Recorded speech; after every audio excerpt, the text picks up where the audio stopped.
Hi, my name is Trisha Chung, and I'm a technical evangelist for Tivoli Storage Manager. Today I'm going to walk you through the installation and configuration of the Tivoli Storage Manager Operations Center. The Operations Center became available in the TSM 6.3.4 server, 6.4.1 client offering, and the Tivoli Storage Manager Operations Center is a brand new way of looking at your Tivoli Storage Manager environment. That includes your TSM clients, your TSM servers, your database that stores the meta information about your backups and archives, as well as your storage pools that actually contain the information that's being backed up. And all of this is presented in a very visual way that makes it simple for the administrator to make decisions about what needs to be done throughout the day in order to successfully use Tivoli Storage Manager. The Operations Center is a very small install package and small footprint, and it installs just under a few minutes. It usually is installed directly on the Tivoli Storage Manager server. It can be used to monitor one or multiple servers, and we call this a hub and spoke model. So we'll be talking about that as we go through the configuration piece. It uses Liberty for its web server and Dojo for the primary language. Now, the reason it does need a 634 TSM server is because it is utilizing some new alerting function that we put into the 634 version. And we're going to talk more about alerts throughout the installation and configuration piece. Okay, let's go ahead and take a look at the actual installation and configuration now. Here we are on a TSM server machine. TSM server 634 is already installed. We're going to go ahead and install the Operations Center. Now, the Operations Center is using the IBM Installation Manager. And so the first time you utilize the new IBM Installation Manager, it will install the IBM Installation Manager code. So that's what you're seeing happening right here, is the IBM Installation Manager itself is being installed. The IBM Installation Manager is a really nice tool that's going to help build packages of exactly the software that you want to install. And it also is very useful, for instance, in looking at the logs or rolling back software that needs to be taken off. And so we're installing version 1.6.2. The Installation Manager allows you to do installs both in regular mode, or you can do it as a silent install or through a command line as well.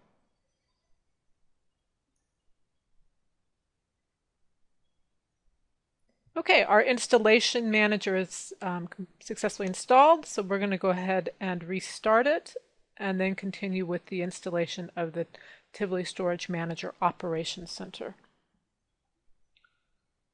So we are installing the Operations Center directly on the Tivoli Storage Manager server.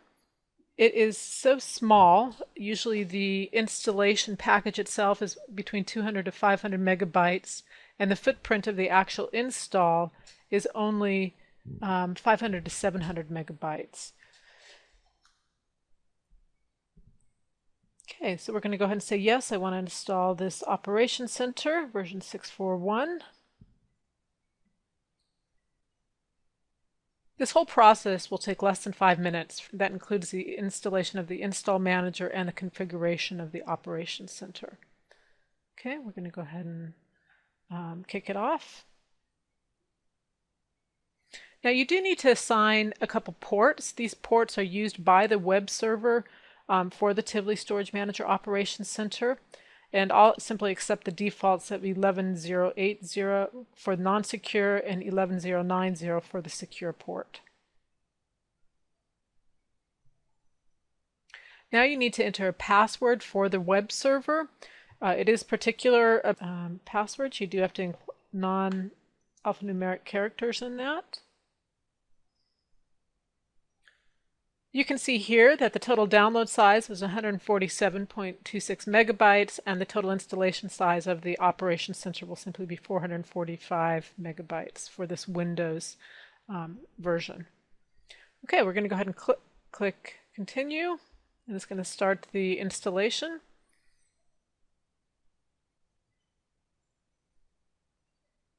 Notice the progress bar here on the bottom that tells you what is extracting and how many seconds are remaining in the install.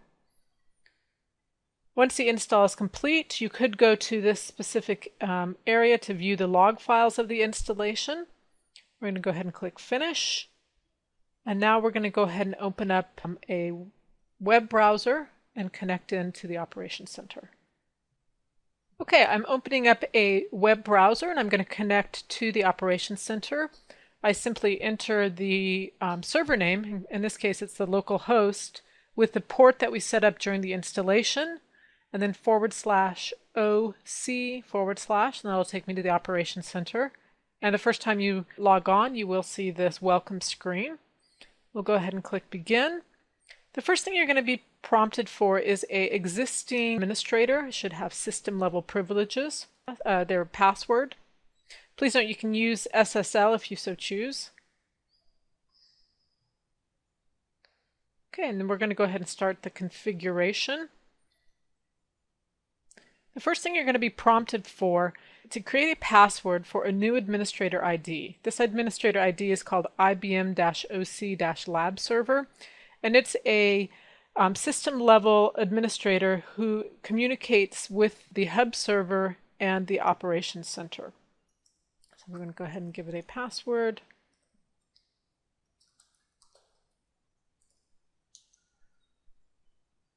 The next thing you're going to need to do is determine your retention settings for the data that the hub server is going to be collecting to feed up to the Operations Center. Now recall that I said the Operations Center can monitor multiple TSM servers. You have your hub, and that's going to be this first server that you defined, and then you can add in spoke servers at a later time.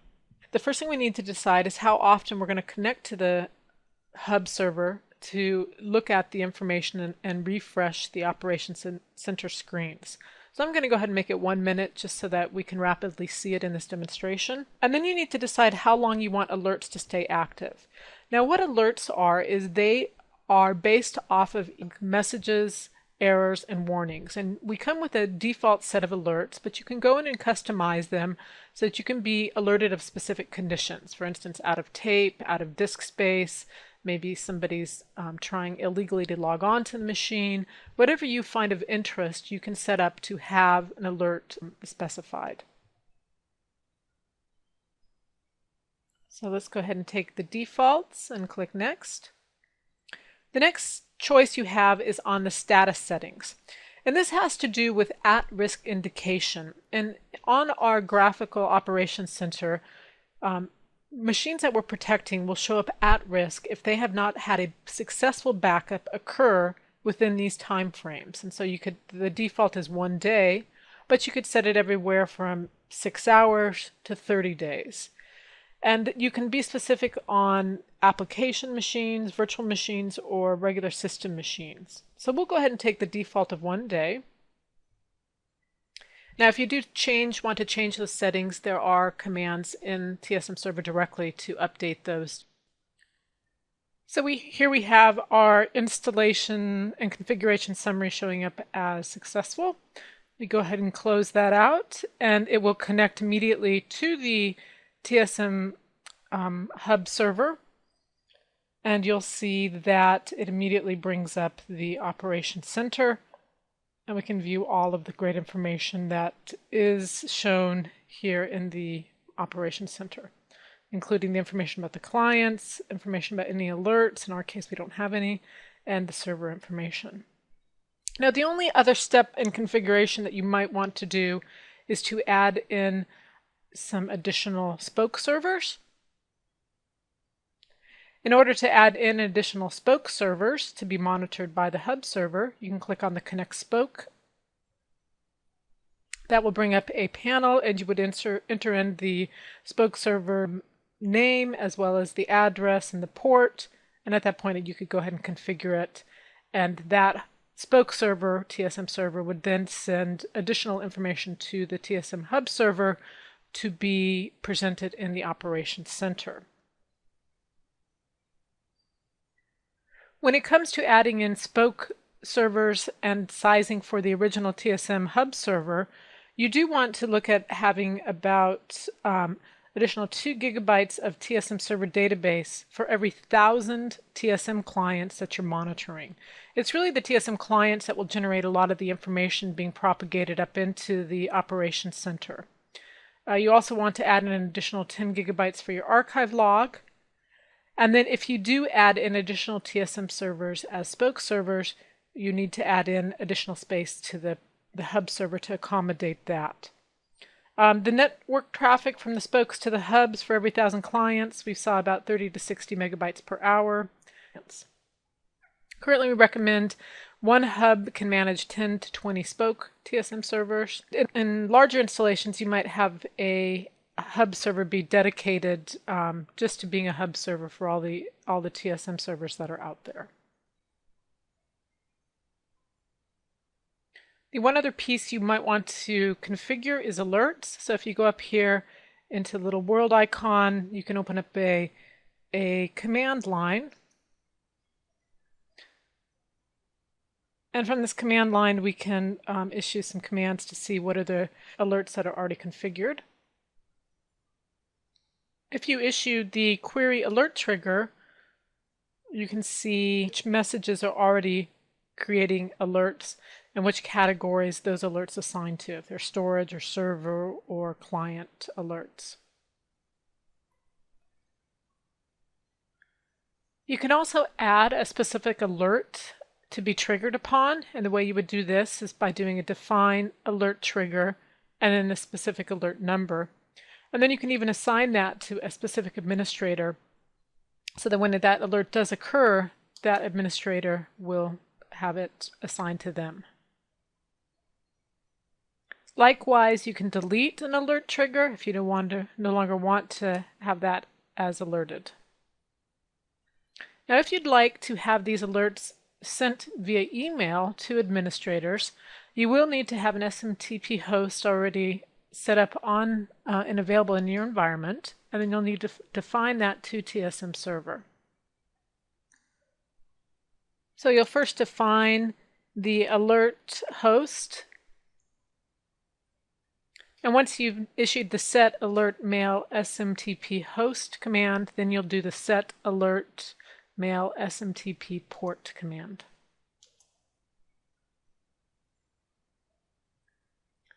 You'll then want to turn the email alert emailing capability on with set alert email on. Next, you need to say who the email should show up from. In this case, we're doing TSM server at IBM.com. So you do a set alert email from add TSM server at IBM.com. You then need to update your individual TSM admins to include an email address. So I'm going to update my administrator admin with the email address tsmadmin at IBM.com, and I'm going to turn alert to yes for that administrator. There's also the concept of an alert summary, which will be sent out and shows all of the most active alerts and a lot of other good summarized information. In order to do that, you would set up a set alert summary to admins, and then you can do the admin names. And of course, you can specify more than one admin if you choose. Okay, so we've gone through the installation and the configuration of the Operations Center. I then showed you how to set up alerting inside of the Operations Center, and I also showed you how to add an additional spoke server if you want to have your hub server monitoring multiple TSM servers. So please give TSM 634 Operations Center a try. I think you'll be very impressed with how useful it is and how easy it is to install. Thank you.